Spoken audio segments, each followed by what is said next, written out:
আমাদের আহলে সুন্নাত ওয়াল জামাতের আকীদা হলো বাবা মায়ের কবরে নবী নিজে দোয়া করেছেন, উম্মতের জন্য নবী নিজে দোয়া করেছেন। বলেন তো এই যে লাইলাতুল বরাত আমাদের সামনে আসতেছে, এই লাইলাতুল বরাতটা এত দামি হওয়ার পিছনে একটাই মাত্র কারণ, এই রাত্রিতে উম্মতের এত গুনাহ মাফ করবে, আর পৃথিবীর অন্য কোন রাত্রিতে এত গুনাহ মাফ করবে না। এই জন্য এই রাত্রটা উম্মতের জন্য দামি।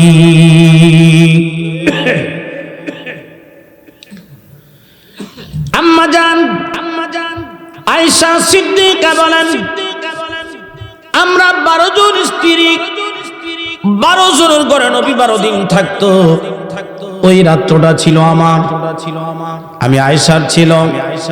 নবী আমার ঘরে আসে না, আসলেন আমি আয়েশা ঘুমিয়ে গেলাম। নবীজি আমার ঘুমের মধ্যে রাইখা নবীজি চলে গেলেন। আমি ভাবলাম নবী হয়তো অন্য কোন স্ত্রীর ঘরে গেছে। সব বিবির ঘরে খুঁজলাম, কোন বিবির ঘরে নাই।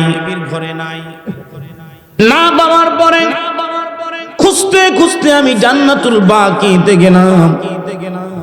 জান্নাতুল বাকিতে যাওয়ার পরে আমি দেখতেছিলাম আমার নবীজি এইভাবে দুটা হাত উপরে উঠাইয়া, এমন ভাবে তিনি উপরে উঠাইলেন, নিচ থেকে দুখানা বগল দেখা যাচ্ছিল, এত উপরে হাত উঠাইয়া চোখের পানিতে বুক ভিজিয়ে আল্লাহর নবী আরজ করতেছিলেন, আল্লাহ গো আমার উম্মতদেরকে মাফ করে দেন।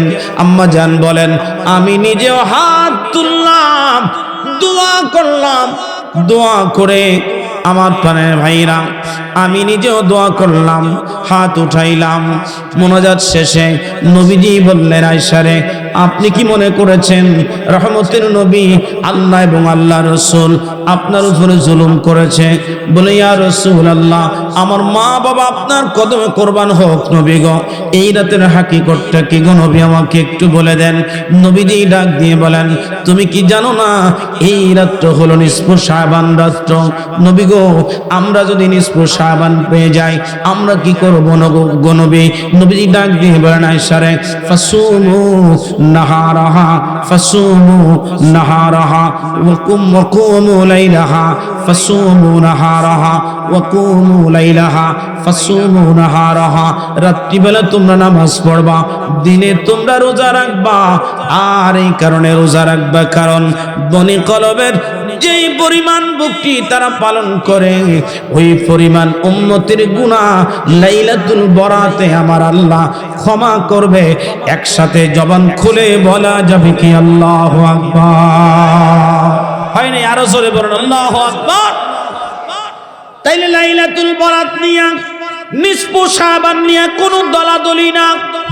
কথা কোন দলাদলি আছে? লাইলাতুন নিসফু শাবান নিয়া, শবে বরাত নিয়া কোন দলাদলি না। নবী বলছেন ফাসুমু ফাকুমু লাইলাহা, রাত্রে তোমরা নামাজ পড়ো, ওয়াসুমু নাহারাহা, দিনের বেলা রোজা রাখো। নবী বলছেন কিয়াম করো, নামাজ পড়ো, আর দিনের বেলা রোজা রাখো। আমরা কিয়াম করব, জিকির করব, নামাজ পড়ব হাত্তা মাতলাইল ফজর, ফরজ ফজর পর্যন্ত এই রাতের ইবাদত আমরা করব। রাজি আছেন না? না দুই হাত উঁচু করে বলেন আছেন না? নাই? নারায়ে তাকবীর, নারায়ে রিসালাত। ওলি আল্লাহ যেখানে, কোরআন সুন্নাত যেখানে, মিলাদ কিয়াম যেখানে, নারায়ে তাকবীর। আল্লাহ কবুল করেন বলেন আমিন। ওনার নাম হযরত ইদ্রিস আলাইহিস সালাম। কি নাম? চতুর্থ আসমানে তিনি বর্তমানে অবস্থান করতেছেন। তিনার জীবনে একটা অভ্যাস ছিল, আমার হুজুর কেবলা জান যেমন মেহমান ছাড়া খাইতে পছন্দ করেন না। ওনার জীবনের উত্তম আমল ছিল উনি মেহমান ছাড়া কখনো খান নাই। তাহলে আটরশিরে বেদাতি বলো আর শিরকি বলো আর যাই বলো, আটরশি গেলে আর কিছু পাও বা না পাও, আটরশি গেলে নবী ইদ্রিস, নবী ইব্রাহিম, নবী ইসহাক, নবী ইয়াকুব, নবী ইউসুফ, আখিরি জামানার নবী মুহাম্মদুর রাসূলুল্লাহ সাল্লাল্লাহু আলাইহি ওয়াসাল্লাম, তিনাদের সুন্নাহ আটরশি আছে। সুবহানাল্লাহ বলেন।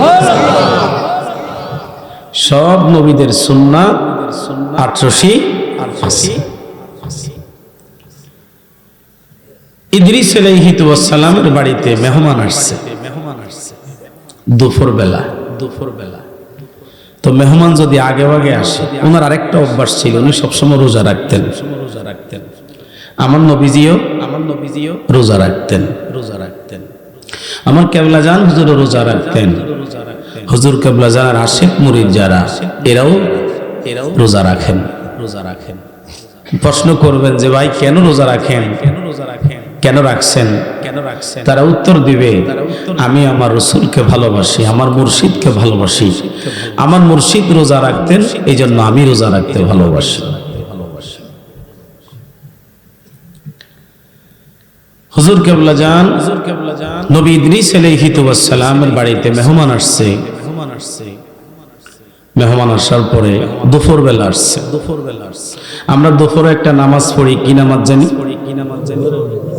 হ্যাঁ, আমাদের এলাকায় আজান হয়, জামাতে মানুষ যায়, সবাই যার যার ব্যবসা বাণিজ্য নিয়ে, চাকরি বাকরি নিয়ে, ক্ষেত খামারি নিয়ে ব্যস্ত। ইমাম আর মুয়াজ্জিম আর 2-4 জন ওয়েস্টিজ মানুষ ছাড়া সময় নাই। এত সময় কই? প্রিয় ভাইরা আমার,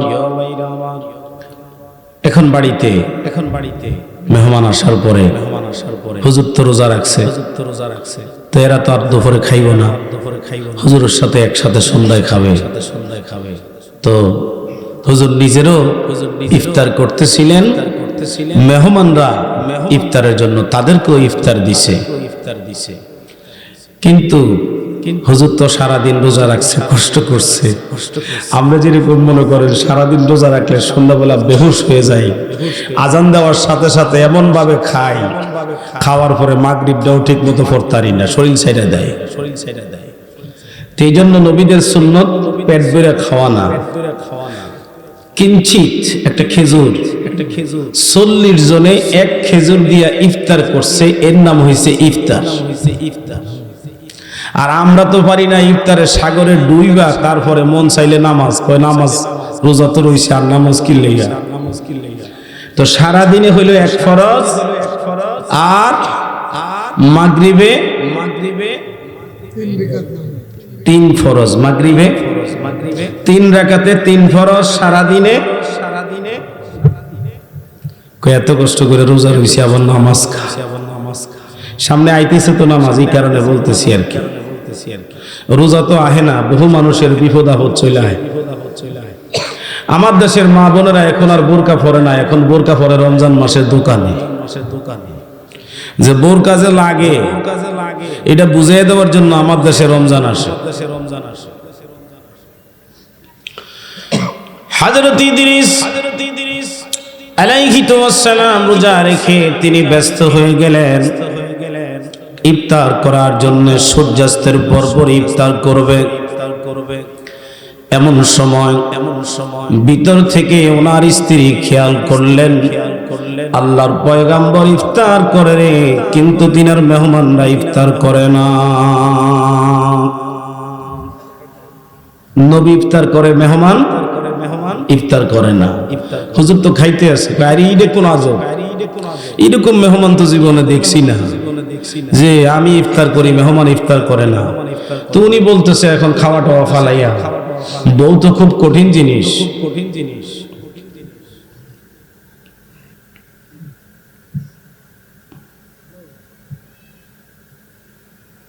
আমি আপনাকে সুযোগ দিছি,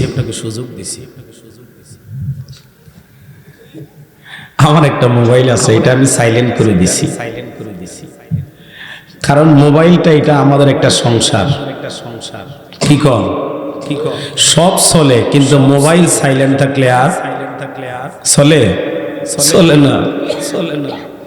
সবার সকাল হয়, আমার সন্ধ্যা হয়, আমার সন্ধ্যা হয়, সবার সকাল হয়। কারণ আমি ফজরের নামাজের পরে ঘুমাই, মাগরিবে উঠি, আর মানুষ সকাল থেকে সন্ধ্যা পর্যন্ত কি করে? কাজ করে। আমার সাথে কি মিলবে?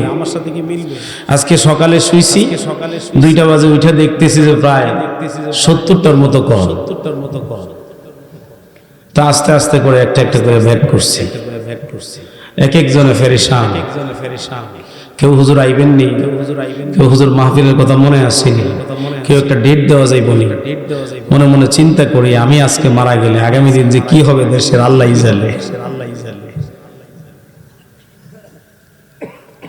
ভাইজান আমার কাছে আসে, নুপুর আসে, আমি এটা ডিসলাইক দিস।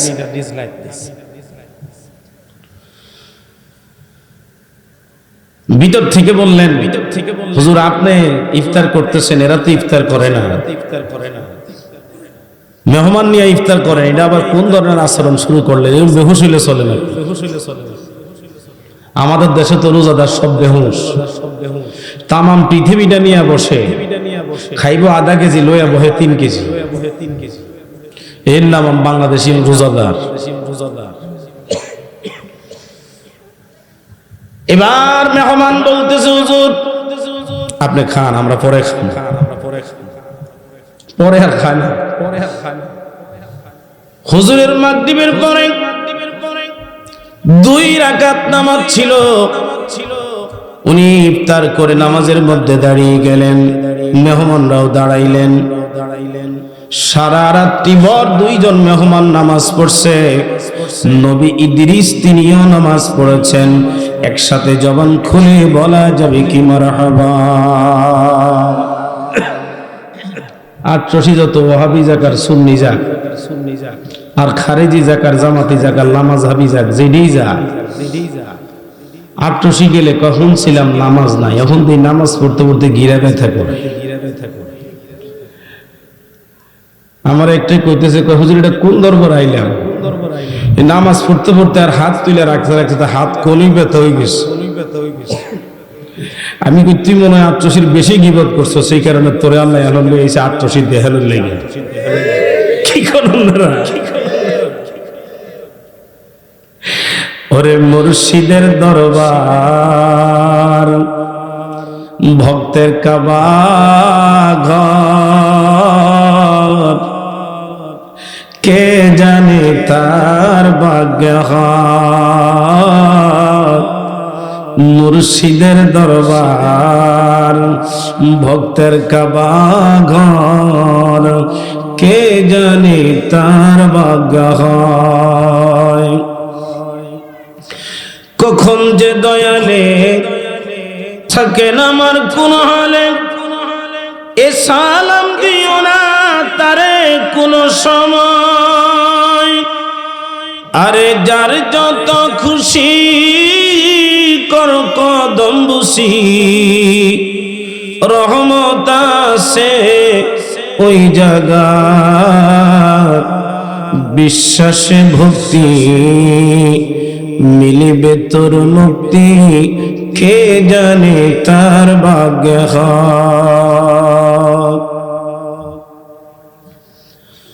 দরবার শরীফে হুজুর কেবলা জান মাঝে মধ্যে একটা আলোচনা করতেন, বাবা আপনাদের 2 আম্মা জান আমার সাথে থাকতে থাকতে বাবা এরাও আল্লাহর ওলি হয়ে গেছে। বাবা এই 2 জন আল্লাহর ওলি হয়ে গেছে। মাঝে মধ্যে হুজুর কেবলা জান বড় আম্মা জানের একটা জীবনী বলতেন, আর হুজুর নিজেও কাঁদতেন, জাকের ভাইরাও কাঁদতো। আজকে 1 ঘন্টার মধ্যে 2 লক্ষ মানুষ জাকের মঞ্জিলে মেহমানদারি হয়। ওই দিন হুজুর কেবলা জান বলেন, বাবা দরবার শরীফে কোনো খাবার ছিল না, 1 পোয়া চাউল ছিল 250 গ্রাম। সন্ধ্যাবেলা আপনাদের পীর আম্মা জান আমাকে বললেন, হুজুর কোনো তরকারি নাই, শুধু এক পোয়া চাউল আছে। আমি বললাম এটাই পাক করো। আম্মা জান পাকাইলেন। পাকানোর পরে হুজুর কি করব বলেন? বলে 2 ভাগ করো, 1 ভাগ আমার জন্য রাখো, আরেক ভাগ তোমার জন্য রাখো, সমান ভাগ। আমার দেশের কিছু পুরুষ বাইরা আছে, এই পুরুষগুলি মা বোনদের কথা চিন্তা করে না, বাহির থেকে এসে আগে এক পেট নিজে খায়, এরপরে বন্ধু বান্ধব থাকলে খাওয়ায় বখাটে পুরুষ। না না, ঘরের মধ্যে যিনি আছেন তিনি হলেন আপনার অর্ধাঙ্গিনী। যখন আপনি খাবেন, বহু স্ত্রী আছে স্বামী ছাড়া খায় না, ঠিক তেমনি ভাবে মুসলমান আমার হুজুর কেবলা জানো বিবিদেরকে ছাড়া খাইতেন না। আমার নবীও যখন খাইতো রে, বিবিদেরকে নিয়ে আমার নবী খাইতো। এই জন্য ঘরে যখন খাবেন বিবিদেরকে সাথে নিয়ে খাবেন, বিবিদেরকে খাওয়া নবীর সুন্নাত। হুজুর বলেন, বাবা আমার খাবার আমাকে ভাগ করে দিল। আমি তো ভাবছিলাম আপনাদের আম্মা জান বুঝি খেয়ে ফেলছে। না না, নিজের খাবারটাও ঢেকে রাখছে, আমার খাবারও ঢেকে রাখছে। রাত্র যখন 3টা হলো, আপনাদের একজন জাকের ভাই আসছে, আমার নিজের খাবারটা আমি তাকে দিলাম। দেওয়ার পরে আমি বসে বসে কাঁদতেছি, এখন যদি আর কোনো মুরিদ সন্তান আমার আসে, আমি কি দিয়া তাকে মেহমানদারি করাবো? এই জন্য আমি কাঁদতেছিলাম বাবা, এই জন্য আমি কাঁদতেছিলাম। এমন সময় আপনাদের বড় পীর আম্মা জান এসে আমাকে বলল, হুজুর আপনি কাঁদবেন না, চিন্তা করবেন না হুজুর, আমার যেই খাবার, এই খাবার আমি এখনো খাই নাই।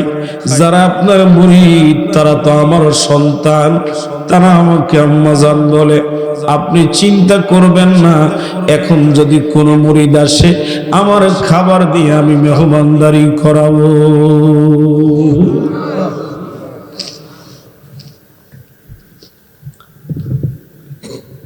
ওইভাবে হুজুর কষ্ট করে জাকের মজলিলটাকে সাজাইছে, তিল তিল করে। আমার কেবলা জান বলতেন, বাবা আমি আমার পীরের বাড়িতে যখন খেদমত করি তখন বাবা আমার খুব কষ্টের দিন চলছিল।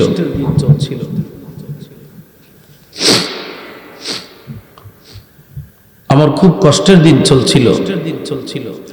আমার পরনের লুঙ্গির সুতাগুলি এক এক করে খুলে যাচ্ছিল বাবা, কিন্তু কারো কাছে একটা লুঙ্গি ছাওয়ার মতো সুযোগ ছিল না। আমার হুজুরের নিষেধ ছিল। এখন তো বহু খাদেম আছে, ডিপার্টমেন্টে গেলেই চা খাওয়াও, পরোটা খাওয়াও, ডিম খাওয়াও, অমুক খাওয়াও, তমুক খাওয়াও, লুঙ্গি দাও, গামছা দাও, গেঞ্জি দাও, ফুলান নাই, মাইয়ান নাই, টাকা দাও। আছে না নাই? হুজুর কেবলা জান বললেন, আমি কিছুই চাইতে পারিনি, আপনাদের দাদা পীরের নিষেধ ছিল।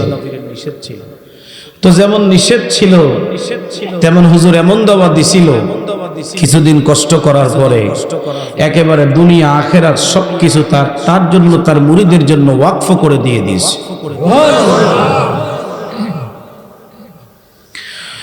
বলছিলাম নবী ইদ্রিস আলাইহি সালাম, তিনি খাবার ছাড়া, মেহমান ছাড়া তিনি খান না। আজকে মেহমান আসছে, মেহমান খায় না, তিনি খায়। আচ্ছা, একটা মানুষ কতক্ষণ রোজা রাখতে পারে? দুপুরে আইস, রাত্র চলে গেল, সারা রাত্র 2জন 3জন তারা একসাথে নামাজ পড়লো, কেউ কিচ্ছু খাইল না। আল্লাহর নবী ইদ্রিস আলাইহিস সালাম তিনিও খাইলেন না। নবী ইদ্রিস আলাইহিস সালাম বসে আছে। আমার প্রাণের ভাইরা, সকাল হয়ে গেল, এবার তিনি ডেকে ডেকে বলছেন, ও মেহমান আপনারা কি খাবেন না? আপনারা কি জানেন না মেহমান যদি না খায় গৃহস্থের কল্যাণ হয়? আমার বাড়িতে আইছেন, মেহমান হইল রহমত, আপনারা যে খান না, আল্লাহ তো আমারে গুনাহ দিব, আমার তো অকল্যাণ হবে, আমার বরকত নষ্ট হয়ে যাবে। আমার দেশে মেহমান আসলে মানুষ গাল কুচকায়, চোখ কুচকায়, কপাল কুচকায়, আছে না? হ্যাঁ হ্যাঁ, নবীজি বলেন না, মেহমান যখন তোমার বাড়িতে আসে, মেহমান তার রিজিক নিয়ে আসে। কি নিয়ে আসে? রিজিক নিয়ে আসে। এই জন্য আমার বাসায় মেহমান বেশি। মাঝে মাঝে 50 কেজির চাউল নিয়ে আসি। 50 কেজির চাউল দেখা যায় যে আমার 1 মাস যাওয়ার কথা, সেটা 20 দিন যায়, 15 দিন যায়, 16 দিন যায়। তো মাঝে মাঝে জিজ্ঞাসা করি, সমস্যা কি, তুমি কি কাউরে দিয়ে দাও? কয় না, তোমার বাড়িতে অগণিত মেহমান। আমি কি রে কারা? ভিক্ষুক আইসা বলে, আম্মা আমার দুগা ভাত খাওয়ান, আমি 2 দিন ভাত খাই নাই। তো কয়জন আছে? 4-5 জন একসাথে। এটা কি কোনো কথা? একদিন আম্মা ফ্রিজের মধ্যে মাছ আসেনি, মাছ দেন। আমি কি এরকম ভিক্ষুক তোমার বাড়িতে? বাসা বাঁধা, মাছ খাবারই আহে। আমি কি না, ঠিক আছে, এরকম চালাইয়া যান। মেহমানদারি করা সুন্নাত কা কইছি, এরাও আমার উপায়ে কইছে। আমি চিন্তা করি, আমার খাজা পীর যদি দয়া করে, মদিনাওয়ালা যদি রহমত করে, আমার কি কোনো সমস্যা? কি কম? আমি কি মেহমান পাঠাইলে তো রিজিকও পাঠা? কি কোন আমরা মেহমান আসলে রিজিক আসেনি? আসে, আলহামদুলিল্লাহ। কম না, মেহমান আসলে বেজার হইেন না। বলে 1 দিন থাকবো, 2 দিন থাকবো, 3 দিনের দিন চলে যান, এটা কইেন না। মেহমান আসুক থাকুক, মেহমানের রিজিক মেহমান নিয়ে আসে। আর মেহমান যাওয়ার সময় কিছু রহমত আল্লাহর তরফ থেকে আপনার জন্য দিয়ে যায়। এবার মেহমান 2 জন বললেন, হুজুর চলেন আপনার জমি জমা একটু দেখি। আমাদের দেশে কিছু কৌতূহলী মেহমান আছে না?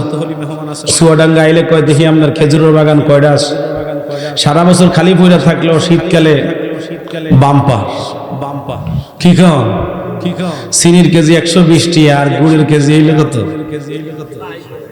হ্যাঁ হ্যাঁ, 120 টাকা আইলা।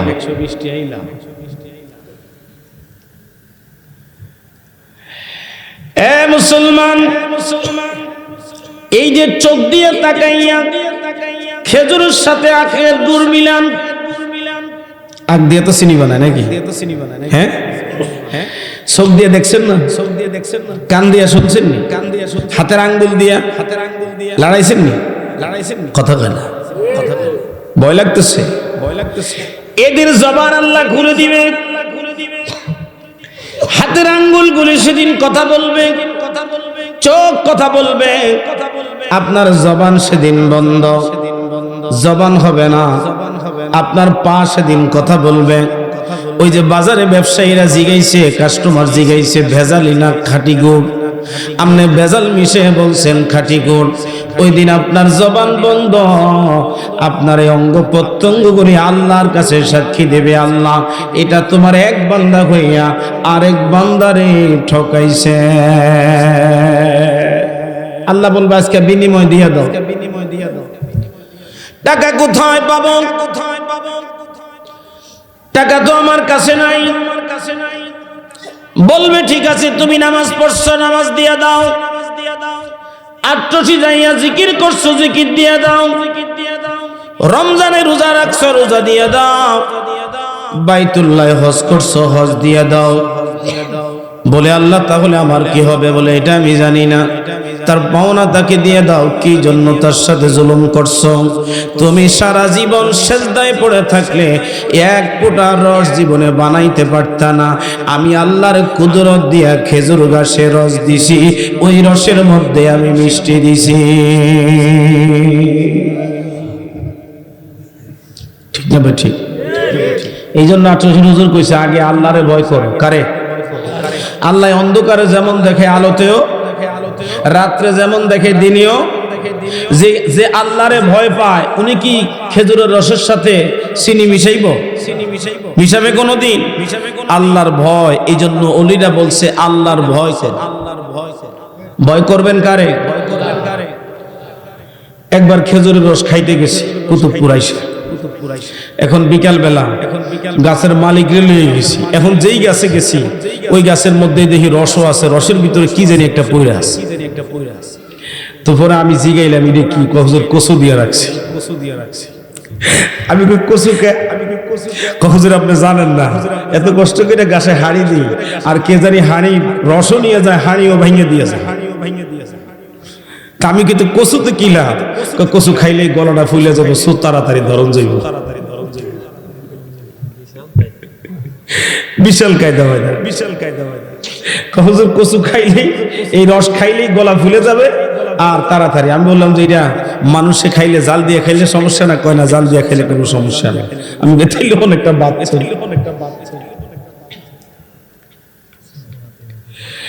নবী ইদ্রিস আলাইহিস সালাম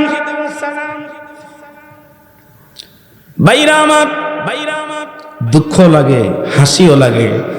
গত বছর রাজশাহী থেকে আমার এক ছোট ভাই অ্যাড দিছে ফেসবুকে যে খাঁটি খাজুরের গুড় বিক্রি হয়। তো মেসেঞ্জারে আমার নক করছে, জানে মাওলানা ভাই মাহফিল টাহফিল করে, টাকা পয়সা আছে, হ্যাঁ কিছু তো নিব। তা আমি কইলাম যে আমার 10 কেজি গুড় দে, খাঁটি গুড় দেওয়া লাগবে। তো ভাইজান বেশি খাঁটি দিলে 3 কেজি, 10 কেজির মধ্যে 3 কেজি চিনি, আর যদি একটু নর্মালটা নেন তাহলে 50-50। আমি কইলাম এটা কোন আজীব দেশে, খাঁটিটা নিলে 3 কেজি, তার মানে কি? কয় ভাইজান এই সিস্টেমেই চলে, যারা ফেসবুকে অ্যাড দেয় এরা সবাই এই সিস্টেমই দেয়, লাগে আমি ওই সিস্টেম ভেবেই চালাইছি, নাইলে আমরা পোষায় না। কোন নিজের ভাই বেরাদর, নিজের নিকট আত্মীয় হওয়ানের নেই কথাটা কইছে, বাইরের মানুষ হইলে কইতো। আচ্ছা আপনারা বলেন, যারা ফেসবুকে চমৎকার অ্যাড দিয়া আমাদের আমানতের সাথে খেয়ানত করে, ওরা যদি খাঁটি জিনিসটা দিয়া 100 টাকা বাড়ায় নিত, কোনো অসুবিধা ছিল? কারণ এই রসের মালিক তো আমি না। কি বলেন? মালিক যেই দামে সেল করে আমাকে ওই দাম দিয়েই কিনতে হবে, এটাই সিস্টেম।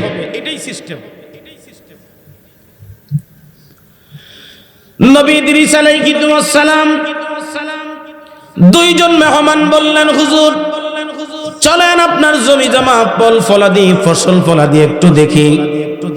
নিয়ে গেলেন তিনাকে। এই যে দেখেন হক কথা কি জিনিস, হক ভাবে কিভাবে চলতে হবে। নবী ইদ্রিস বলেন, মাঠে যাওয়ার পরে এবার ওই দুইজন মেহমান বলছে, হুজুর আপনার ফসল তো ভালো না, আপনি এত বড় একজন পয়গাম্বর, আপনার ফসল তো দুর্বল। হুজুর এখন আপনি যদি চান আমাদেরকে সুযোগ দেন, হুকুম দেন, এই এলাকার সব জমি আপনারে আমরা দখল করে দিব, কোনো অসুবিধা নাই। ইনি বললেন, তোমরা কারা, কি জন্য আমার কাছে আসছো? আমার ঈমান নেওয়ার জন্য বুঝি আসছো? তোমরা কি জানো না মানুষের উপর জুলুম করলে বিচার করে কে? দেখছেন নি অবস্থা? কয় মানুষ মানুষের ক্ষতি করলে বাঁচতে পারে, আল্লাহ যদি মানুষের ক্ষতি করে এই মানুষ বাঁচতে কি পারে? পারেনি।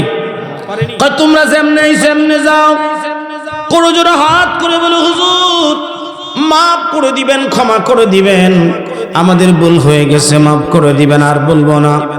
এবার বাড়িতে আসলেন, এসে বলছে, হুজুর আমরা কারা জানেননি? বলে না জানি না। আপনারা মানুষ এতটুকুই জানি, আর তো কোনো পরিচয় দেন নাই। বলে আমি হলাম মালাকুল মউত আজরাইল, আর আমার সঙ্গে আল্লাহর একজন রহমতি মেহমান আল্লাহ পাঠাইছে।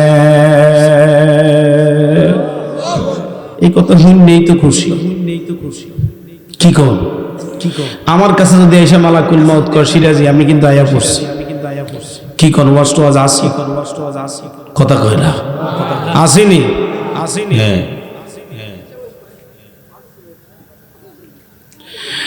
ভাইরা আমার, গভীর মনোযোগ লাগান। যেই মাত্র মালাকুল মউত আজরাইল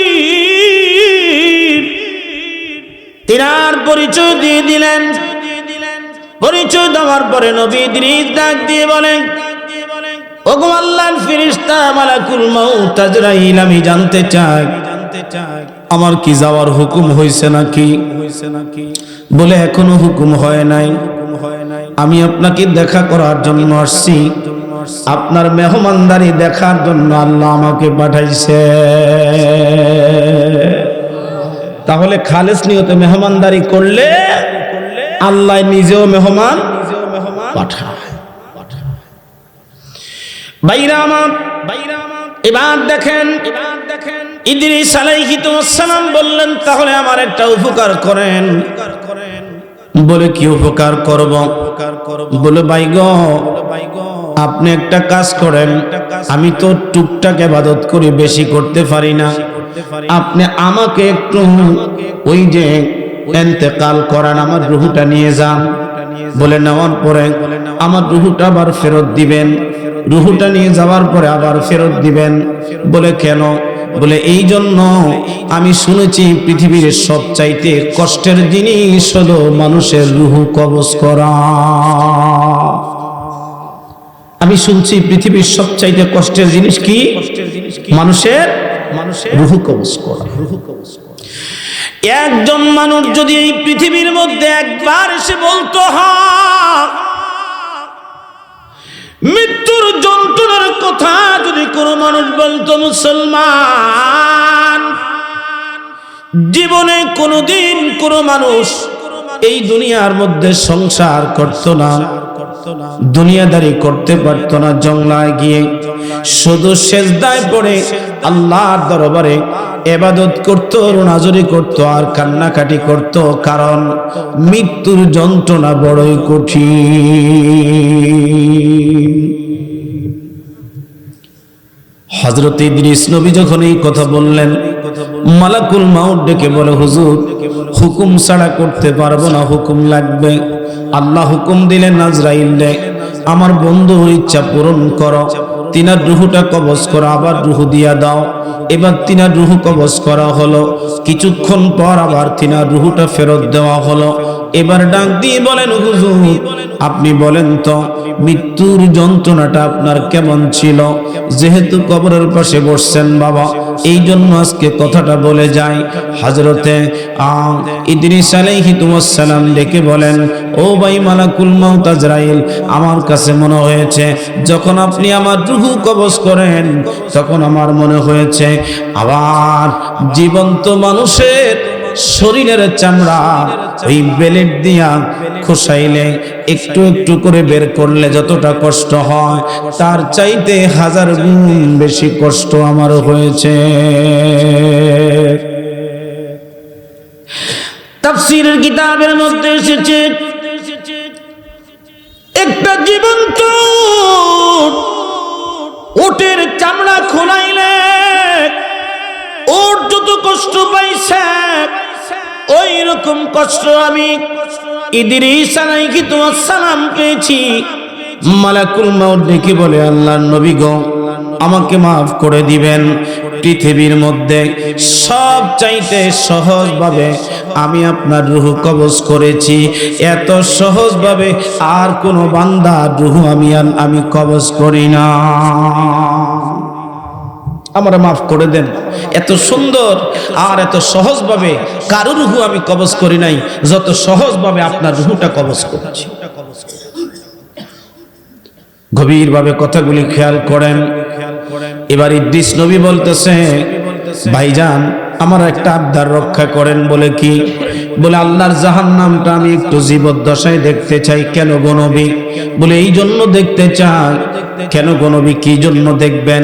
বলে আমি জাহান্নাম দেখার পরে যেন ইবাদতটা বাড়ায়া করতে পারি, বেশি ইবাদত যেন আমি করতে পারি জাহান্নাম দেখে। আমার ইবাদতের মাত্রা বাড়িয়ে দিতে চাই।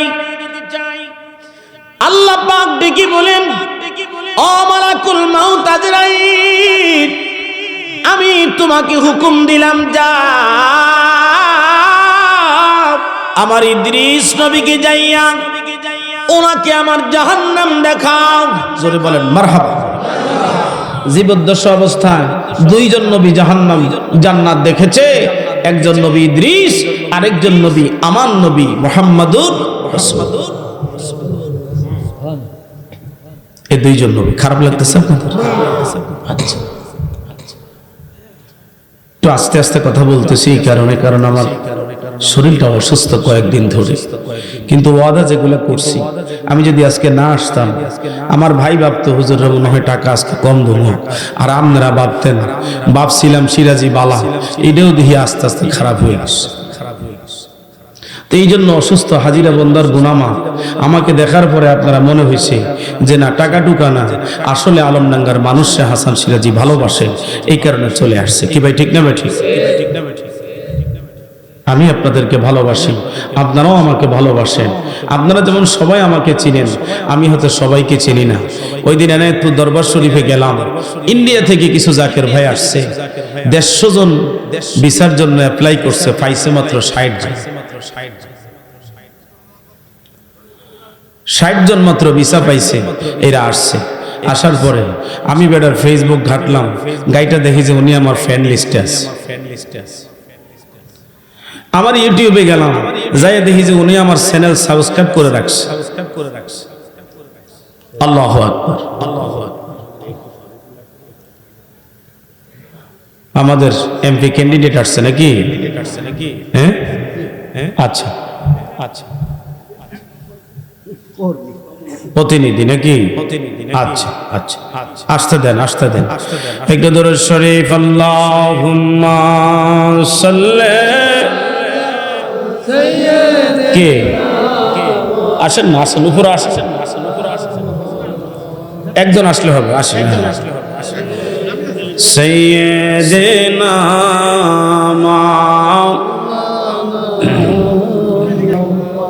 আমাদের কিন্তু রাস্তা অনেক লম্বা, আমাদের রাস্তা অনেক লম্বা। এটাকে যতটা ছোট করা যায় আমি চেষ্টা করতেছি। আমরা ডাইনে বামে তাকাই না, যেহেতু আমাদের কর্মী ভাইরা আসছে তাদেরকে আমরা যথোপযুক্ত সম্মান দেওয়ার চেষ্টা করেছি। একসাথে বলেন ইনশাআল্লাহ। প্রিয় ভাইরা আমার, দেশব্যাপী ওনারা যদি সহযোগিতা না করত, আমাদের তো ওয়াজ মাহফিল তো 1 মাস আগেই বন্ধ হয়ে যাওয়ার কথা। কি কম? আমাদের কর্মী ভাইরা বলছে না, যদি এরকম 1 মাস আগে 2 মাস আগে বন্ধ করতে হয় তাহলে তো আওয়ামী লীগে বলা আছে। কি কম? আমরা যেহেতু আমরা স্বাধীন দেশ চাইতেছি, তো স্বাধীন দেশে নির্বাচনও চলবে, ওয়াজ মাহফিলও চলবে, দুইটাই চলবে, কোনোটা বন্ধ হবে না। নির্বাচনও আমাদের, মাহফিলও। নির্বাচন আমাদের দেশের খোরাক, মাহফিল আমাদের ইমানের খোরাক। কথা বলুন ঠিক না বেঠে? এবার দেখেন ইদ্রিস আলাইহিস সালাম আল্লাহর জাহান্নাম ঘুরতে গেছে। কই গেছে? আমার দিকে, আমার দিকে, অ্যাটেনশন প্লিজ। কার দিকে? জাহান্নাম। জাহান্নামটা লাকড়ি দিয়া জ্বালায় না, জাহান্নাম জ্বালায় হলো পাথর দিয়া। পাথর দিয়া জাহান্নামের আগুন জ্বলে, আর কয়লা দিয়া ইটের বাটা জ্বলে, লাকড়ি দিয়া আমাদের বন্ধের ভাইদের চুলা জ্বলে, তবারুক লাকড়ি দিয়া জ্বলে। আর একটু কঠিন জিনিস যখন মাটি পোড়াইবেন, মাটি আর চলবে না, লাকড়ি চলবে না, তখন কয়লা ছাড়া ভালো ইটা হবে না।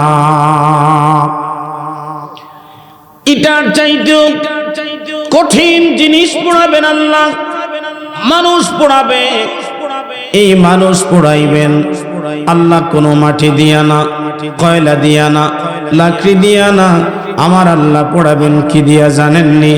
আমার আল্লাহ পোড়াবেন পাথর দিয়া, জাহান্নাম আগুন জ্বালাবে। একজন আল্লাহর ওলি মনে মনে চিন্তা করলেন, জীবনে এত আমল করছি, আমি তো এক চান্সেই জান্নাতে চলে যাব। এই অহংকার কি আমাদের করা উচিত? আমল দিয়ে কেউ জান্নাতে যাবে এরকম সুযোগ সুবিধা আসেনি দেশে? নাই। আমল দিয়া কেউ যাবে না, আল্লাহর করুণা দিয়া যাবে। আমার নবীর শাফাত ছাড়া কোন উম্মত জান্নাতে যাবে না। জবান খুলে বলেন ঠিক না বেঠে? প্রিয় ভাইরা আমার, মহব্বতের কান লাগায় দেন। হযরত ইদ্রিস আলাইহিস সালাম এবার তিনি কি করলেন? ভাইরা রে, ইদ্রিস আলাইহিস সালাম ঘুরে এসে এবার ওনার মনের মধ্যে একটা আশা জাগলো, যেটা চাই সেটাই তো পাই। কি কোন? মরতে চাইছে, মরার পর জীবন চাইছে। আল্লাহ বললেন না, নিষেধ করা যাবে না, যাও তারে মরণ দাও, আবার জীবন দাও। জাহান্নাম দেখতে চাইছে, আল্লাহ কয় যাও জাহান্নামে নিয়ে যাও, জাহান্নাম দেখে নিয়ে আসো। এবার ডাক দিয়ে বলে, ভাই মালাকুল মাউত আজরাইল আমার জন্য আরেকটা কাজ করো। বলে সেটা কি হুজুর বলেন? বলে আমাকে আল্লাহর জান্নাতটা একটু দেখাও। কি জন্য জান্নাত দেখবেন? আমি যেন জান্নাত দেখে দেখে আল্লাহর দরবারে সেজদা করে বেশি করে সেজদা করতে পারি, আল্লাহ যেন তাড়াতাড়ি আমাকে জান্নাত দিয়ে দেয়। আল্লাহর ওলি মনে মনে ভাবলেন তিনি জান্নাতে যাবে, এত আমল করেছেন, বহুত পরিমাণ আমল দিয়ে আল্লাহর জান্নাতে চলে যাবে।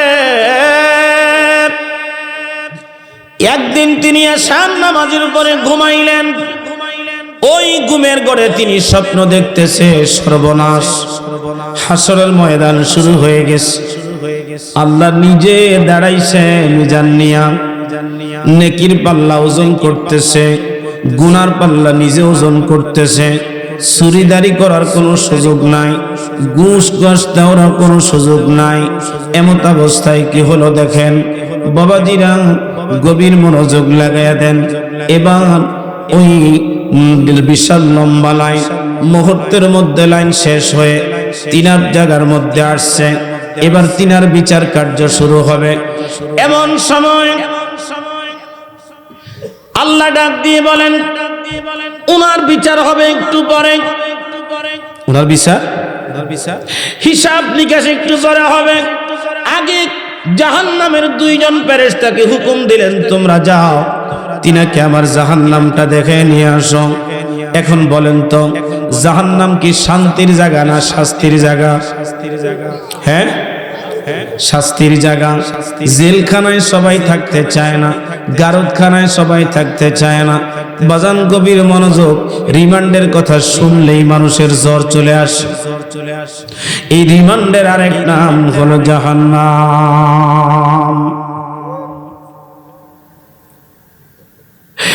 কবরের আযাবি যদি মানুষ দেখিত, ঘরবাড়ি সারিয়া পাগল হইত ইয়া রাহমাতাল লিল আলামিন। এ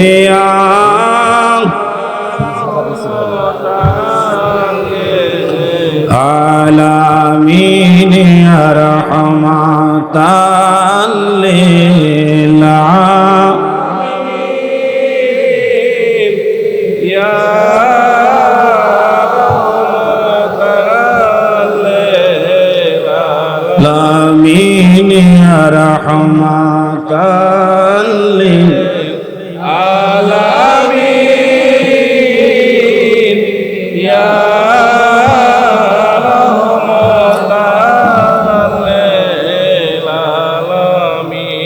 এবার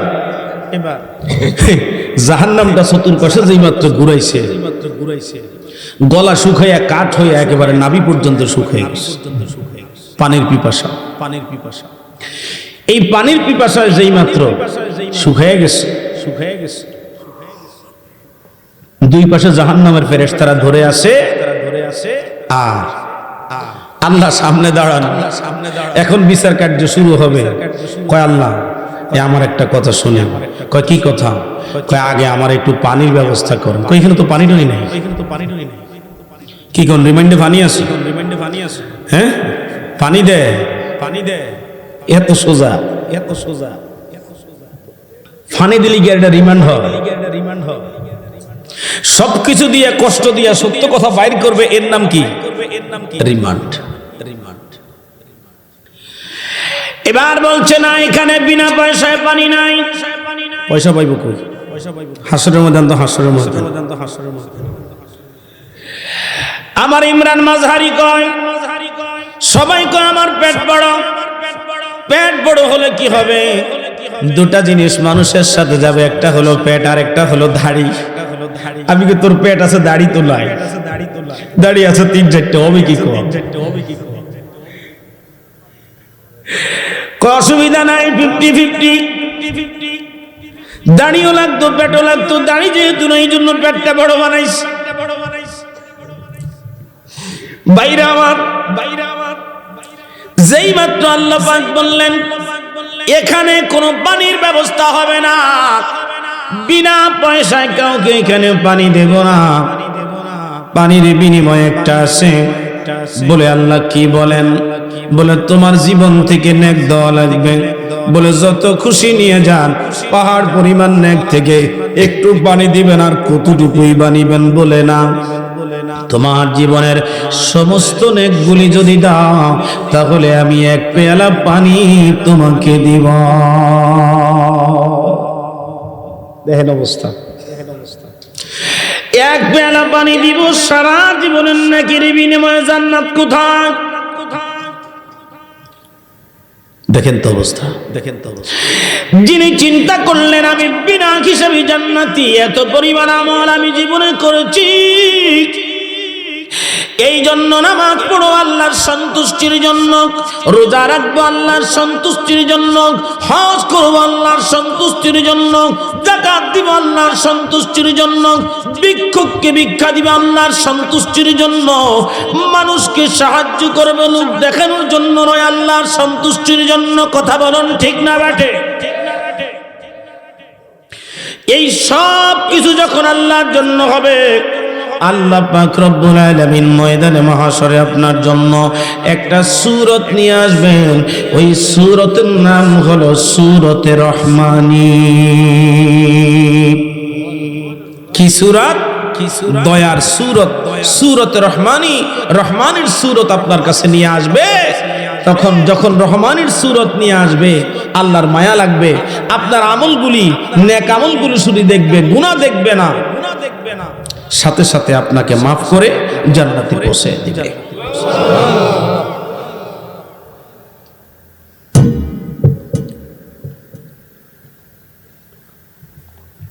মনে আসেনি আপনাদের ওয়াজ? ইদ্রিস নবী কি বলছে? জান্নাত দেখার পর এখন কই যায়? জান্নাতে। ফাইলে কোনো সমস্যা আছে? ঠিক ফাইলে সমস্যা আছে? আমরা প্রথম গেছি, হুজুর আমারে মুরিদ করা, এখন হুজুরে মুরিদ করাইছে, মুরিদ করাইয়া আমার যেমন তেমন হুজুরে বিপদে পড়ে গেছে। এখন আমার ছেলের বিয়া, আমার মেয়ের বিয়া, ফুলার চাকরি, মায়ের জামাইয়ের চাকরি, জামাইয়ের বিদেশ, আমার অসুখ, আমার বিসুখ, আমার জমিদারি, আমার ক্ষেত খামারি, সব এখন হুজুরের কাছে দিয়ে আমি রিল্যাক্স। কথা কয় না, কথা কয় না, কথা কয় না। আমার পৌষ মাস হুজুরের মুরিদ করাইয়া হুজুরের কি বিপদে আছে এবার দেখে। আমি এখন পোলায় কান্দে, কথা শুনে না হুজুরের কাছে, পেটের ব্যথা ডাক্তারে কাম হয় না হুজুরের কাছে, জমিনের মধ্যে ফসল চলে গেছে হুজুরের কাছে, ছেলের বিনাশ হয় না হুজুরের কাছে, দৌড়াইয়া যায়, বিনাশ হয়ে যায়, চাকরি হয়ে যায়, ব্যবসা হয়ে যায়, ফসল বাইরা যায়, সব কিছু এখন হুজুর। হুজুর কেবলা যান বলেন, বাবা আপনাদের নালিশগুলি আপনারা করেন আমার কাছে, আপনারা করার পরে বাবা আমি আপনার দাদা পীরের কদম ধরে আল্লাহর কাছে বলি। মারহাবা কর না। আমরা হুজুরের কাছে কেন বলি? এই জন্য আমাদেরকে কয় আমরা শিরক করি। কয় তোমার সমস্যা তুমি আল্লাহর কাছে বলো। এই বেটা আমি যে আমার পীরের কাছে বলি এটা আমি জানি, আমার পীরের কাছে আমার বলার উদ্দেশ্য, কারণ সাহাবা আজমাইন যখন কোন বিপদে পড়তো দৌড়াইয়া তারা নবীর কাছে যাইতো, নবী আল্লাহর কাছে বলতো, আল্লাহ দরখাস্ত কবুল করতো। ঠিক না বেঠে? আমরা নবীর সুন্নাত আদায় করি রে।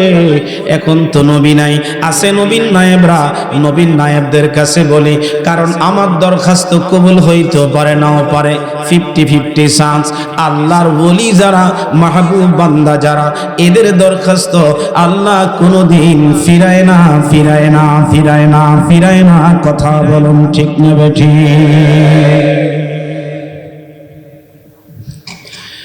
এ বিহাজিরি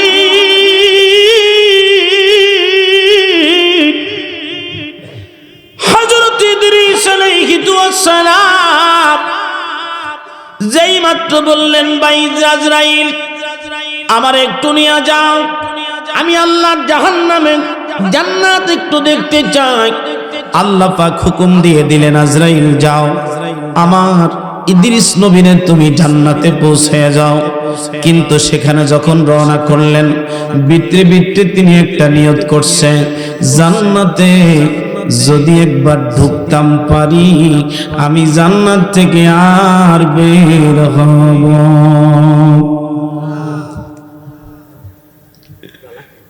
ভিতরে ভিতরে চালাকি। আজরাইল তো বুঝে নাই,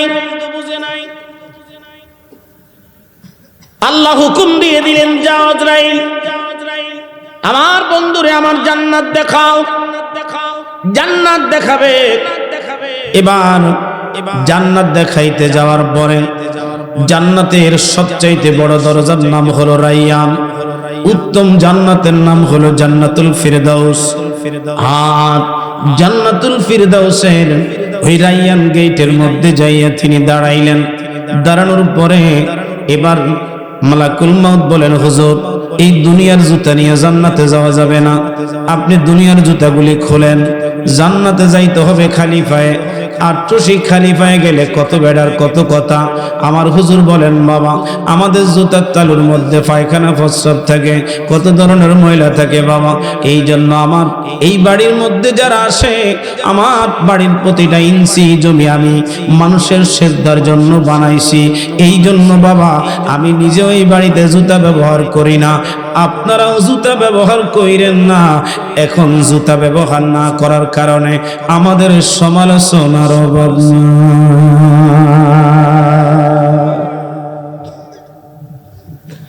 আগে বুঝা লাগবে মজা মিয়া, তারপরে গজা দিয়া তুমি কথা কও, সমস্যা নাই। আলোচনা বুঝা লাগবে। তবে হ্যাঁ, এই যাবৎ পর্যন্ত যারা আত্মশীল সমালোচনা করছে সব বেড়ায় আত্মশী যাইয়া ক্ষমা চাওয়া লাগছে। তোমরা যারা সমালোচনা করো তৈরি হয়ে যাও, সময় নাই সময় নাই। আত্মশী না গেলে পিঠের চামড়া থাকবে। আমরার কোনো রাজনীতি মাজনীতি নাই, কথা কর। আত্মশীর কোনো মার্কা আসেনি, আমগো মার্কার দরকার নাই। আমগো মার্কা হলো মদিনা, কথা বলুন। আমগো মার্কা হলো পতাকা, হলো আল্লাহু আকবার পতাকা, যেটা মদিনায় মসজিদ নববীর মধ্যে আসে, সবুজ পতাকা। আর সেই পতাকা চলতেছে উঠতেছে 80 বছর ধরে বিশ্ব জাকের মঞ্জিলে। আরে বিশ্ব জুড়ে বিশ্বের জাকের আমরা যে ভাই ভাই, এই জগতে খাজা বাবার তুলনা যে নাই রে, বাবার তুলনা যে নাই। ইদ্রিস আলাইহিস সালাম জান্নাতের বাইরে জুতা রাইখা যেই মাত্র ভিতরে ঢুকছে গেটের মধ্যে, আজরাইল কয় ভাইজান আমি কিন্তু দাঁড়ানো, আপনার নিয়ে দুনিয়ার মধ্যে যাব, দেরি কইরেন না। এবার তিনি বললেন ঠিক আছে আমি আসতেছি, দেখা হবে। কিছুক্ষণ পরে তিনি ঘুরে আসলেন, কিন্তু জান্নাত থেকে তিনি বের হয় না। মালাকুল মউত আজরাইল বলেন, ভাইজান আপনি কি দুনিয়ায় যাবেন না? বলে না, যাব না। মারহাবা কো হয় নাই, আর জোরে বলো। কয় আমি দুনিয়ায় যাব না। কয় কেন? কয় আমি বলছিলাম জান্নাত থেকে আইসা আপনার সাথে সাক্ষাৎ করব, দুনিয়ায় যাব এই ওয়াদা আপনার সাথে করি নাই। আল্লাহ কি বলেন, ইদ্রিস নবী গো কি জন্য আপনি দুনিয়ায় যাবেন না গো নবী?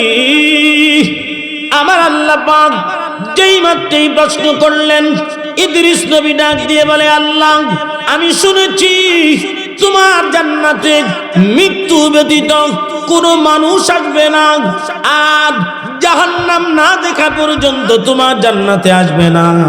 আল্লাহর শরীয়তে আমার একবার মৃত্যু হয়েছে, তোমার জাহান্নাম আমি দেখেছি, আর তুমি ওয়াদা করেছো যাকে একবার জান্নাতে পাঠাইবা আর কোনোদিন জান্নাত থেকে তাকে বের করবা না। মালিক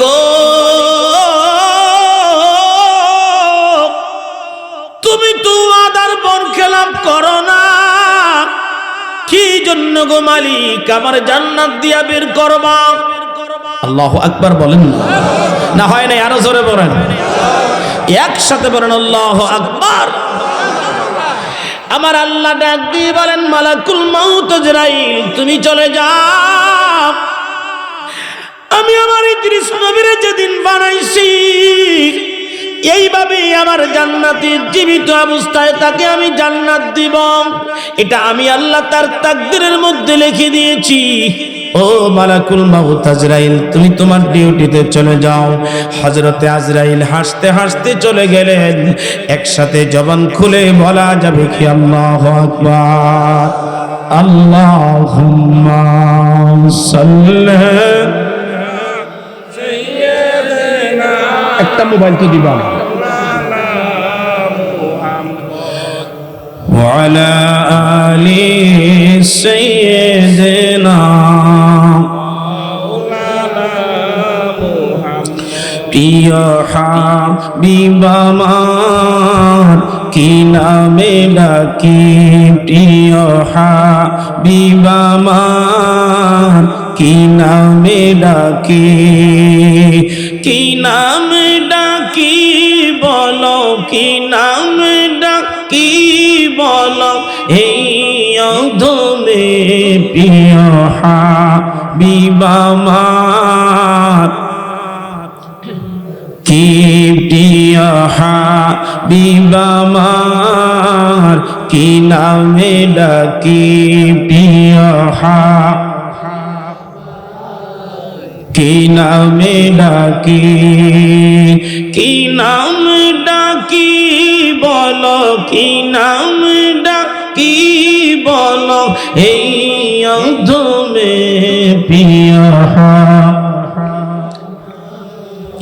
কি না কি প্রিয়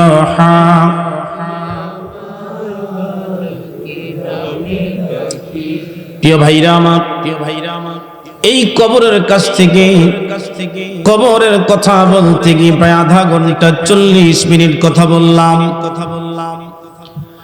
এটা বোঝানোর জন্য 3টা উদাহরণ আপনাদেরকে দিলাম। এই দুনিয়া থাকার জায়গা না, বরং হুজুর কেবলা জান বলতেন, বাবা এই দুনিয়ার প্রত্যেকটা নিঃশ্বাসের হিসাব আপনাকে দেওয়া লাগবে, প্রতিটা নিঃশ্বাস। এই জন্য কেবলা জান হুজুর বলতেন, বাবা প্রতিটা নিঃশ্বাসের হিসাব আপনাকে দেওয়া লাগবে।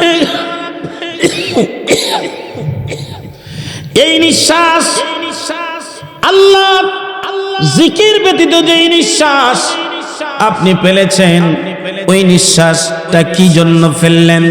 জিকির ব্যতীত নিঃশ্বাস যদি আপনি ফেলেন, এই নিঃশ্বাসের হিসাব আপনাকে দেওয়া লাগবে। এই জন্য কেবলা জান হুজুর বলতেন, হর নিঃশ্বাসে হর দমে আল্লাহর জিকিরে তোমরা মশগুল থাকো, জবান খুলে কথা বলুন, ঠিক না বেঠিক? নসিহতের মধ্যে আছে না কথা? হর নিঃশ্বাসে হর দমে আল্লাহর ইয়াদে মশগুল থাকো। আবার কখনো লেখা আল্লাহর জিকিরে মশগুল থাকো। কেন লিখলেন? কারণ আল্লাহ প্রত্যেকটা জিকিরের হিসাব। একসাথে বলেন তো আল্লাহু আকবার। না এইভাবে না, বাহিরের থেকে মনে হইতেছে লোকজন নাই। আসলে কি আপনারা আছেন না নাই? রাত্রে ফোনে 11টা বাজে, একটু সবাইরে জানা দেওয়া উচিত না? কি কন? একসাথে বলেন আল্লাহু আকবার। আল্লাহু আকবার ওয়ালিল্লাহিল হামদু বিসমিল্লাহির রাহমানির রাহিম।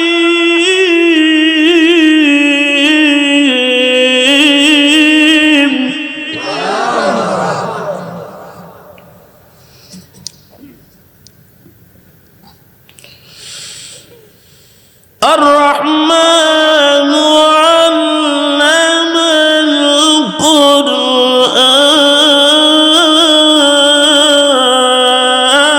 القرآن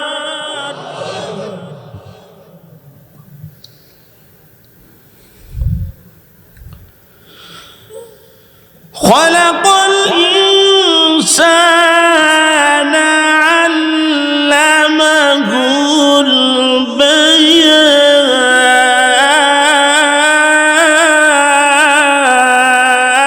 البيان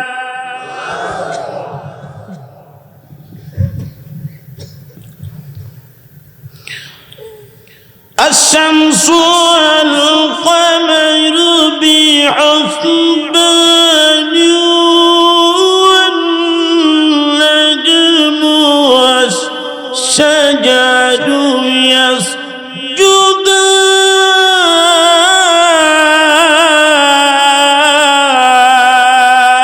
يسجدان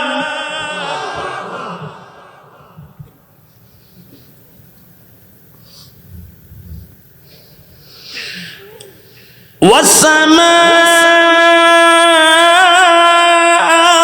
رفعها ووضع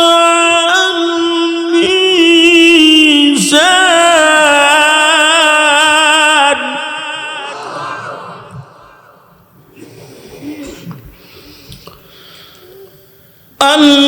ألا تطغوا في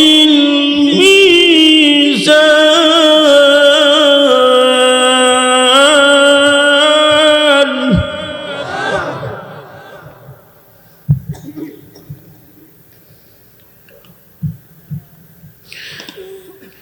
وأقيموا الوزن بالقسط ولا تخسروا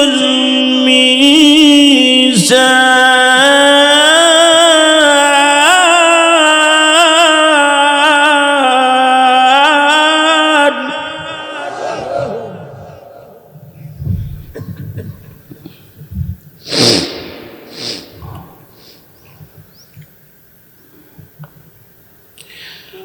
والأرض وضعها للأنام فيها فاكهة والنخل ذات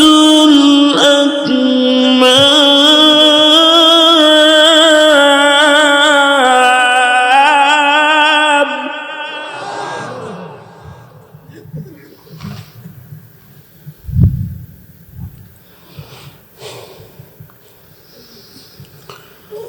والحب ذو العصف والريحان فبأي آلاء ربكما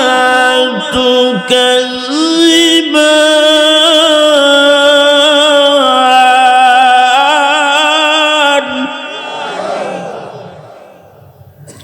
তেলাওয়াত ভালো লাগে সবার শুনতে ভালো লাগে ঠিকই পড়তে কোনো ভালো লাগে না আমি তো তেলাওয়াত করছি আপনারা শুধু আল্লাহু আকবার বলছেন বলেন তো শীতটা কি কমছে না বাড়ছে হ্যাঁ শরীরের সমস্ত পশমগুলিতে একটু একটু পানি আসতেছে না হ্যাঁ এই আল্লাহু আকবার হলো এই পশমের খোরাক যতগুলি পশমের গোড়া দিয়ে একটু একটু করে পানি সুই সুই করে আসতেছে এই প্রত্যেকটা পশমের গোড়া এরকম 33 কোটি পশম আপনার মাথা থেকে পায়ের তালু পর্যন্ত আল্লাহ দিয়েছেন একসাথে বলেন আল্লাহু আকবার কত কোটি কোন বিজ্ঞান গণে দেখছে এটা ইলমে তাসাউফের চোখ সামনে আসতে দেরি হয় না কারণ কি জানেননি নবী মেরাজ থেকে এসে যখন মেরাজের আলোচনা করতেছিলেন তো উতবা সাহাবা আবু জাহেলেরা বলতেছিল মুহাম্মদ মেরাজে গেছে, এটা গাজাখুরি কথাবার্তা। এখান থেকে বাইতুল আকসার জেরুজালেমে আমাদের সময় লাগে প্রায় 15 মাস।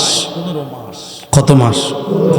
এই একটা রাত কইতো তাও বুঝাইতাম, এক রাইতো না, সামান্য কিছু সময় নাকি বেড়ায় বাইতুল মাকদাস হয়ে আরশে আজিম হয়ে ঘুরে আসছে। এটা গাজাখুরি ছাড়া আর কিছু। তো নবীজি সব কথা বলতেছিলেন। এমন সময় একটা কাজ করেন, উতবা সাহাবা কা হুজুর, মনে কি শুনিয়েন না, তাকে হুজুর হইল তো আবু জাহেল। হুজুর কে? আবু জাহেল। তো বলেন একটা প্রাথমিক পরীক্ষা হয়ে যাক, মুহাম্মদ যে বাইতুল্লাহ গেছে, আমাদের বাইতুল্লাহ গেছে বলতেছে, তো একটা প্রাথমিক পরীক্ষা হয়ে যাক। প্রাথমিক পরীক্ষাটা হলো যে মুহাম্মদ যদি বলতে পারে বাইতুল আকসা মসজিদের কটা দানারা, কটা দরজা, কটা গুম্বজ আছে, এটা যদি বলতে পারে, প্রথম পরীক্ষায় তাকে আমরা পাশ করায় দিব। স্বাভাবিকভাবে ধরে নিব কিছু কিছু 50-50 চান্স যাইলেও যাইতে পারে। নবী তো হতবাক, সর্বনাশ, আমি কি জানালা দরজা গুনতে গেছি, আমি নামাজ পড়তে গেছি, আমাকে নিয়ে জিবরাইল চলে গেলেন আরশে আজিমে, আমি তো এত জানালা দরজা জানি না, এখন যদি না বলতে পারি তাও তো বিপদ। এরা বলবে তুমি সত্যি তুমি মিথ্যাবাদী, তুমি যাও নাই। আল্লাহ, আপনার বন্ধু মুহাম্মদ তো জীবনে মিথ্যা বলে নাই, এখন আমি কিভাবে সত্য কথা বলবো আর কিভাবে জবাব দিব? জবাব দেওয়ার ব্যবস্থা আপনি করে দেন। আপনারা বলেন তো, আল্লাহ কি পারেনি? সম্ভব নেই। কয়দিন লাগবে? কুন আর ফায়া কুন বলতে যতক্ষণ, আর সে 1000 গুণ কম সময় লাগবে শুধু আল্লাহ হ্যাঁ বলুন। আল্লাহ ডেকে বললেন, জিবরাইল যাও, আমার বন্ধুর কাছে যাইয়া, আমার বন্ধুর সামনে যাইয়া ওই বাইতুল আকসা মসজিদটাকে ধরো। আমার বন্ধু একটা সাইড করে ধরবা, আমার নবী এক এক করে সমস্ত ঘটনাগুলি খুলে বলবে। একসাথে জবান খুলে বলা যাবে কি আল্লাহু আকবার। ও প্রিয় হাবিব, গোলামের রাখছ কেন দূরে? ও প্রিয় হাবিব, গোলামের রাখছ কেন প্রিয় হাবিব, গোলাম ওই পাশে বস, আলো দূরে। ও প্রিয় হাবিব, গোলামের রাখছ। এবার মনের কথাগুলি আমি এক এক করে আপনাদেরকে 2-3 মিনিটের মধ্যে বলে দেব। আপনাদের কষ্ট হচ্ছে না তো বাবা? খারাপ লাগতেছে না তো? আচ্ছা, আমি কি বলতে চাই, কেন বলতে চাই? এই কবর, এই থেকে রে, ফুল গনতেছে, তুই অঙ্ক ভালো করবি, যা এদিকে আয় আমার কাছে। কি নাম? হ্যাঁ, মোহাম্মদ আকিব। এখানে দাদা আছে না? কে দাদা? কে? হ্যাঁ, তাহলে একটু আমার দিকে চাইয়া বয়। দাদা না থাকলে কি এত বড় কুলজা নাতি রয়নি? মৌলবীর খেত দিয়া বইয়া কবিতা পড়ুন, এত সোজা। কি খন হয় দাদা থাকতেই নাইলে নাও থাকতেই? কি খন? হ্যাঁ, নবীজি নামাজ পড়ে, ইমাম হুসাইন কান্দের মধ্যে দুইটা বই রয়েছে। হুসাইনের কাছে নানা তো নানাই, হুসাইন কে আর বুঝে কোনটা নানা আর কোনটা নবী? হুসাইন কান্দে উঠতে বইরিস। নবীজি কিছুক্ষণ অপেক্ষা করে ঝাড়া মেরে ফেলে দিলেন। জিবরাইল এসে বলে, ইয়া রাসূলুল্লাহ, হুসাইন যে আপনার পিঠে আর ঘাড়ে বসছিল, খেলতেছিল, আল্লাহ পাক খুব সুন্দর নজরে দেখতেছিল, আপনি হুসাইনকে আবার আপনার ঘাড়ে তুলে দেন। একসাথে বলেন আল্লাহু আকবার। এই জন্য নাতিরা, জিয়ের ঘরের নাতি হোক আর ফুলার ঘরের নাতি হোক, নাতিরা নাতনিরা যত জ্বালায়, দাদারা কোনোদিন বিরক্ত, নানারা কোনোদিন বিরক্ত। কিন্তু ডিজিটাল বউরা এখন দাদার কাছে আর নানার কাছে আর নানির কাছে দাদির কাছে যাইতো দেয় না, কহে এটা অ্যানালগ, আমরা ডিজিটাল। কি কোন আপনারা এরা যাইতে দেয় না, এরা নিজের কাছে আগলায় রাখতো চায়। এখন ফুলাফেন তো সালাক, ফুলাফেন ফুসুল করে সুযোগ পাইলেই জায়গা দাদা তোমার কাছে আইতো দেয় না। এখন বউ তো ডিজিটাল, কয় না এই বুইরা আমার ফুলা নষ্ট করে লাইব, আরে হে কি নির্বাচনে দাঁড়াইব, কয় হ্যাঁ আমার ফুলা নষ্ট করে লাইব, মাইয়া নষ্ট করে লাইব, হেরে তাড়াতাড়ি বৃদ্ধাশ্রমে পাঠা।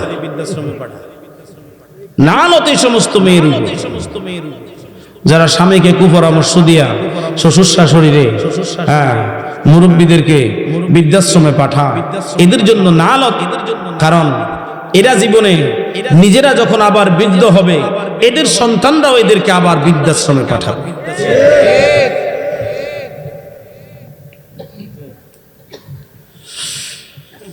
বাবাজিরা, ছোট্ট একটা ঘটনা আপনাদেরকে শোনাবো, এরপরেই আজকে দোয়া করে দেব। কবরের পাশে বসছেন আমাদের আহলে সুন্নাত ওয়াল জামাতের আকীদা হলো বাবা মায়ের কবরে নবী নিজে দোয়া করেছেন, উম্মতের জন্য নবী নিজে দোয়া করেছেন। বলেন তো এই যে লাইলাতুল বরাত আমাদের সামনে আসতেছে, এই লাইলাতুল বরাতটা এত দামি হওয়ার পিছনে একটাই মাত্র কারণ, এই রাত্রিতে উম্মতের এত গুনাহ মাফ করবে, আর পৃথিবীর অন্য কোন রাত্রিতে এত গুনাহ মাফ করবে না।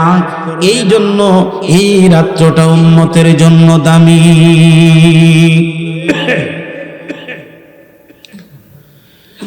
আম্মা জান আয়েশা সিদ্দিকা বলেন, আমরা 12 জন স্ত্রী, 12 জনের ঘরে নবী 12 দিন থাকতো। ওই রাত্রটা ছিল আমার, আমি আয়েশার ছিল। নবী আমার ঘরে আসে না, আসলেন আমি আয়েশা ঘুমিয়ে গেলাম। নবীজি আমার ঘুমের মধ্যে রাইখা নবীজি চলে গেলেন। আমি ভাবলাম নবী হয়তো অন্য কোন স্ত্রীর ঘরে গেছে। সব বিবির ঘরে খুঁজলাম, কোন বিবির ঘরে নাই। না পাওয়ার পরে খুঁজতে খুঁজতে আমি জান্নাতুল বাকিতে গেলাম। জান্নাতুল বাকিতে যাওয়ার পরে আমি দেখতেছিলাম আমার নবীজি এইভাবে দুটো হাত উপরে উঠাইয়া, এমন ভাবে তিনি উপরে উঠাইলেন, নিচ থেকে দুখানা বগল দেখা যাচ্ছিল, এত উপরে হাত উঠাইয়া চোখের পানিতে বুক ভিজিয়ে আল্লাহর নবী আরজ করতেছিলেন, আল্লাহ গো আমার উম্মতদেরকে মাফ করে দেন। আম্মা জান বলেন, আমি নিজেও হাত তুললাম, দোয়া করলাম। দোয়া করে আমার প্রাণের ভাইরা আমি নিজেও দোয়া করলাম, হাত উঠাইলাম। মোনাজাত শেষে নবীজি বললেন, আয়েশা রে আপনি কি মনে করেছেন রহমতের নবী আল্লাহ এবং আল্লাহ রসুল আপনার উপরে জুলুম করেছে? বলে, ইয়া রাসূলুল্লাহ, আমার মা বাবা আপনার কদমে কোরবান হোক নবী গো, এই রাতের হাকিকতটা কি গো নবী আমাকে একটু বলে দেন।